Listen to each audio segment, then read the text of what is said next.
how do founders, in your words, build those long-term strategic partnerships? Like instead of just only chasing that short win, right? Short-term wins. And we Yes, try to tell them in terms of, right, if we do hook them up with VCs or whatever, that it's a marathon, not a sprint. So always. just curious. Yeah. Well, I always think about the companies that I've helped get access to capital via introductions. Even when I had my own VC fund, who I invested into, they were typically founders that I got along with, that I liked, that I believed in. And that started via a conversation or an introduction from someone else, right? Where I met them at an event and we had a great convo, we hit it off. Relationships it's such a relationship driven ecosystem, the VC startup world. And just getting a VC to like you, or someone who's connected to like you and to believe in you, can unlock a ton of doors. So the marathon, not a sprint framework, I think is something that needs to be double clicked on over and over again. However, there is a timing component to part of this, and I'm working with a founder now about when is the right time to pull the trigger on getting some of these introductions. And he's of the mindset, this founder, that he just wants to chat, get them to like him so they know who he is. But you don't want to necessarily waste social capital on a conversation that's too early, because then you could turn Right. somebody off and give them a reason to shut the door. However, when you have something, this is why you also need to understand who's on the other side of the conversation. So what does this investor look for?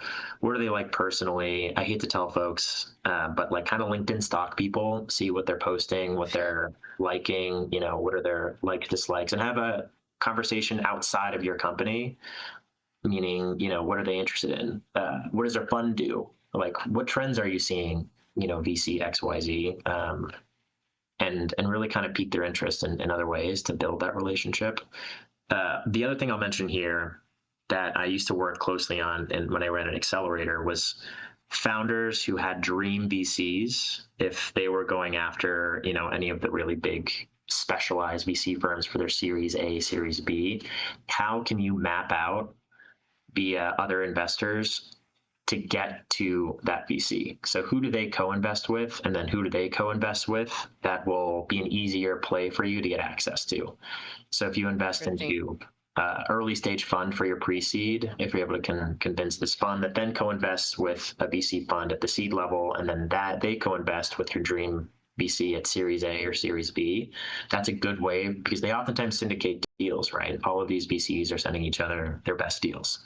So if Right. you get into someone who has a relationship, and you can check out this data on PitchBook and some other Crunchbase and some other great resources to map out how you get to your dream VC if you don't have access yet.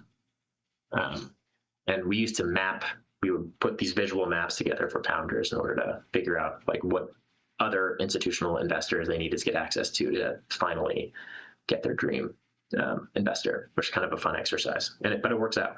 I think, I mean, and we talk about like another buzzword or not, but we're seeing more startups and investors that are paying attention in the space like that we're in, which is aerospace and defense, right? Even national security. What do you think is driving that shift?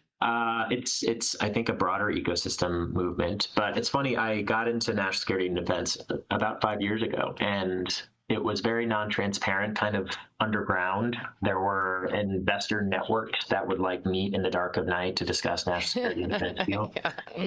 Um, and then major VC funds, they didn't want to be associated with defense deals, so they would just kind of like send someone who wasn't high profile to see if there'd be good diligence. They wouldn't brag about them in kind of like PR announcements.